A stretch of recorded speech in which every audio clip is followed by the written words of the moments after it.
Operation Sindoor విజయం చేయడం భారతదేశంలో ప్రతి ఒక్కరూ గర్వించదగ్గ విషయమని పవన్ కళ్యాణ్ చెప్పారు. పాకిస్తాన్ ప్రజలకు, పాకిస్తాన్ మిలిటరీకి ఎలాంటి నష్టం వాటిల్లకుండా కేవలం ఉగ్రవాదుల స్థావరాల మీద ఇండియన్ ఆర్మీ దాడి చేయటం గొప్ప విశేషమని డిప్యూటీ సీఎం పవన్ కళ్యాణ్ పేర్కొన్నారు.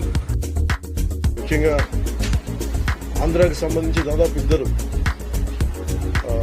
కుటుంబాలతో సహా వెళ్ళిన ఇద్దరిని చనిపోయిన 27 మందిలో కూడా ఇద్దరు ఆంధ్ర ప్రాంతానికి చెందిన వాళ్ళు కూడా ఉన్నారు. వాళ్ళని అడిగింది, మీరు హిందువులా కాదా అని చెప్పి వారి కుటుంబాల ముందే, వాళ్ళ పిల్లల ముందే, వాళ్ళ సహధర్మచారుల ముందే మ్యాగజైన్ ఎంటీ చేశారు, తల లేకుండా చేశారు. హిందువా ముస్లిమా అనే అర్థం తేల్చుకోవడానికి కల్మా చదవడం. ఇంత ఘాతుకంగా చంపిన తర్వాత దేశం మొత్తం కూడా ఒక డెసిసివ్ యాక్షన్, ఒక బోల్డ్ యాక్షన్ కోసం ఎదురు చూస్తుంది. అది నిన్న రాత్రి జరగటం.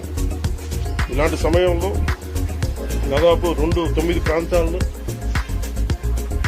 15 కిలోమీటర్ల నుంచి దాదాపు 200 కిలోమీటర్ల లోపల వరకు వెళ్ళి భారతదేశ సైన్యం అక్కడున్న మిలిటరీ ఎస్టాబ్లిష్మెంట్స్కి దాడి చేయకుండా, అక్కడున్న సివిలియన్ క్యాజువాలిటీస్ లేకుండా కేవలం ఎవరైతే ఉగ్రవాద సంస్థలు ఉన్నాయో, ముఖ్యంగా